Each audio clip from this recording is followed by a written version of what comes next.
అందరూ హాల్ టికెట్లు తయారు పెట్టుకున్నారా? మళ్ళా పొద్దుగాల లేచి ఆత్రమాత్రం చేశారు. దూరం ఉన్నోళ్ళు రాత్రికే పోయి ఉంటే బెటర్. 10ంటికి కదా అని లాపర్వ చేయకుండా ఎంత తొందరగా పోతే అంత మంచిది. నడిమిట్లా బైకులు సతాయించకుండా ముందే చెక్కింగ్ చేసి పెట్టుకోర్రి.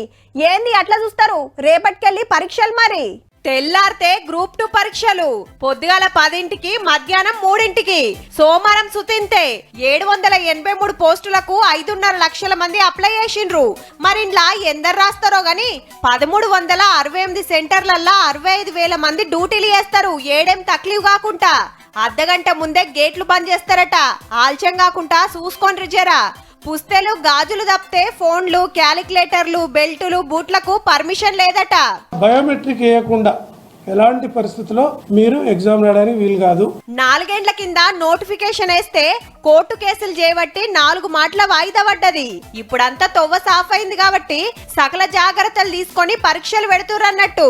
అంతేకాదు రిజల్ట్ సుతా జప్పున్న ఇస్తారట. జనవరి, ఫిబ్రవరి, మార్చ్ లో మోస్ట్ ప్రాబబ్లీ ఈ రిజల్ట్స్ అన్ని ఇచ్చేస్తారు. బుర్రా వెంకటేశం సారు టీజీపీఎస్సీ చైర్మన్ అయినాక ఇదే ఫస్ట్ పరీక్ష. గ్రూప్ 2 రాస్తోళ్ళంతా 1 గంట ముందే సెంటర్ల కోర్రి. ఆల్చమైతే ఇన్నేండ్లు చదివింది ఉత్తదే అయితే సుమా. All the best.